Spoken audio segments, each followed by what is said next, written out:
El código que alimenta tu smartphone y toda la era digital nació en la mente de un filósofo alemán del siglo XVII. Esta es la historia de Gottfried Leibniz. Se ha llamado a Leibniz el Aristóteles del mundo moderno. Como pensador, quiso salvar la distancia entre el mundo teocéntrico de los escolásticos y el racionalismo de la revolución científica. Gottfried Wilhelm Leibniz era hijo del profesor de filosofía moral de la Universidad de Leipzig. Siguió los pasos de su padre en la misma institución y obtuvo su grado a los 16 años y la maestría al año siguiente. Después estudió Derecho y obtuvo un doctorado en la Universidad de Altdorf, 1666. La precocidad de Leibniz y el ambiente académico de su familia parecían indicar un futuro como profesor, pero Leibniz rechazó esa posibilidad alegando que mis pensamientos se orientan en una dirección muy diferente. El camino que eligió era mundano y se basaba en medrar buscando la protección de la nobleza. Pronto encontró un mecenas en el barón de Boinerburg, antiguo primer ministro del elector de Maguncia. Al servicio del elector, Leibniz viajó en misiones diplomáticas y en París trabajó amistosamente con los filósofos Antoine Arnauld y Nicolas Malebranche, así como con el matemático Christian Huygens. Si este no fuera el mejor de los mundos posibles, Dios no habría creado ninguno, dijo Leibniz. En una misión posterior a Londres, conoció a los científicos Robert Hooke y Robert Boyle, defensores de la experimentación. En 1676, Leibniz fue transferido al servicio del educado de Hannover y pasó casi todo el resto de su vida en esa ciudad, sirviendo a la familia gobernante como consejero, bibliotecario e historiador.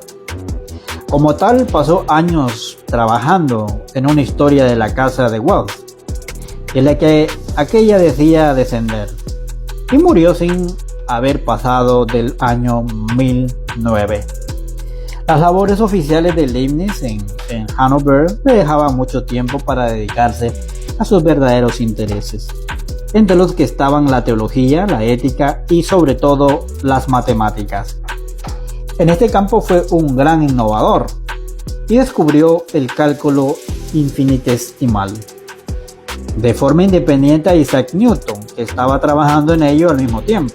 Aunque es posible que Newton se le adelantase en varias ideas cruciales, Leibniz fue el primero en publicar algo sobre el tema y parte de la notación que inventó aún se usa hoy en día. También se le atribuye la invención de la lógica matemática, aunque guardó silencio sobre ello y aún tendrían que pasar 150 años para que se convirtiera en una disciplina propia. Llevó a cabo una labor pionera sobre números binarios, que se convertirían en un tema central de la revolución informática del siglo XX. Además dio un tremendo uso práctico a sus ideas al diseñar el Stafelwalf o máquina de Leibniz. Aunque las tareas oficiales de Leibniz en la corte no eran onerosas, tuvieron un efecto desafortunado en su filosofía. Siempre consciente del riesgo de ofender a sus patrones, prefería no publicar ideas que pudieran considerarse peligrosamente innovadoras o subversivas. Publicó relativamente poco en vida y casi toda su producción adoptó la forma de pequeños ensayos. Solo expresaba sus pensamientos en su correspondencia con otros filósofos que a veces le recomendaban que siguiera siendo cauto. El jansenista católico puritano Antoine Arnauld le advirtió en una ocasión: veo tantas cosas alarmantes en esos pensamientos, los cuales, si no me equivoco, todos los hombres encontrarán chocantes, que no veo la utilidad de poner por escrito algo que todo el mundo rechazará. Quizás como resultado de esto, las ideas con las que se lo asoció en vida eran aquellas que él sabía que no causarían un escándalo. En su tratado teológico Teodicea, 1710, por ejemplo, afirmaba que todos los infinitos mundos que podían haberse creado, Dios, como ser perfecto, eligió el mejor posible. La música es un secreto, ejercicio aritmético del alma, dijo, que no sabe lo que está calculando.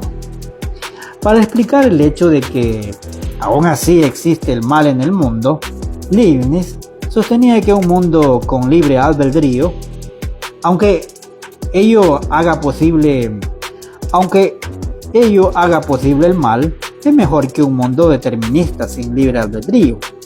Esta visión optimista le ganó la simpatía de las autoridades, pero hizo que pensadores posteriores lo ridiculizaran.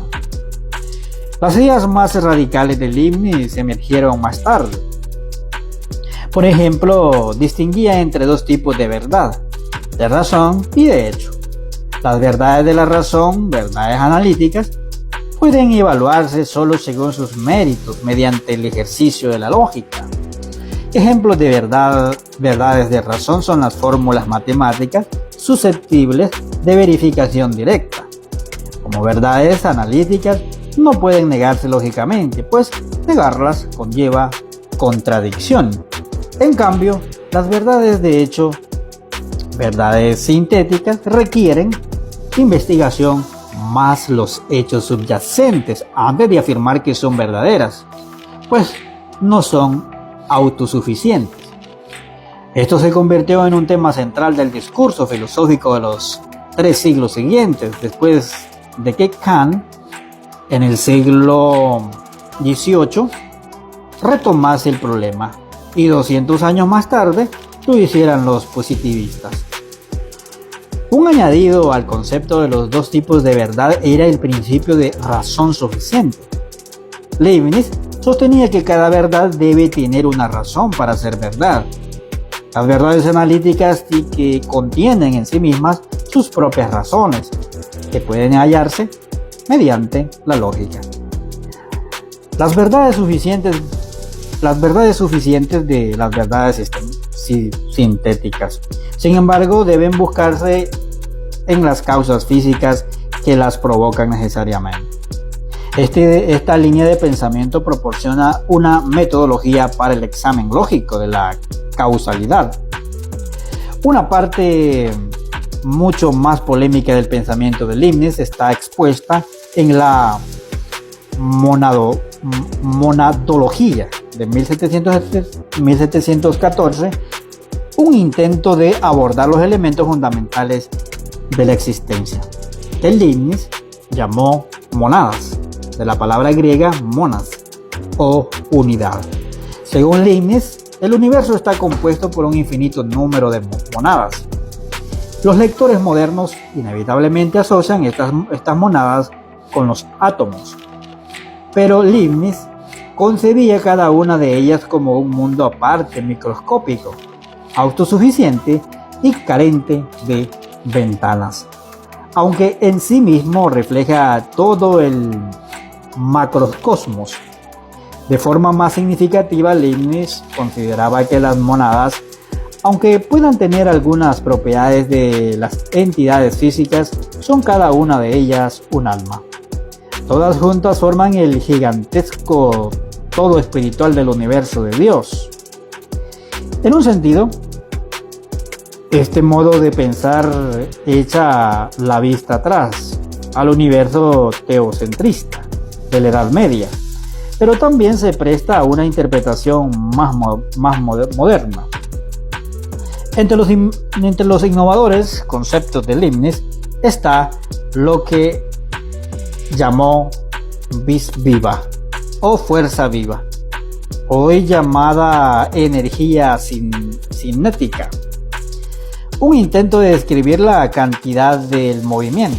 Estas ideas radicales y los debates filosóficos matemáticos que inspiraron conectan el mundo que habrían entendido pensadores como Tomás de Aquino con el mundo de la física moderna.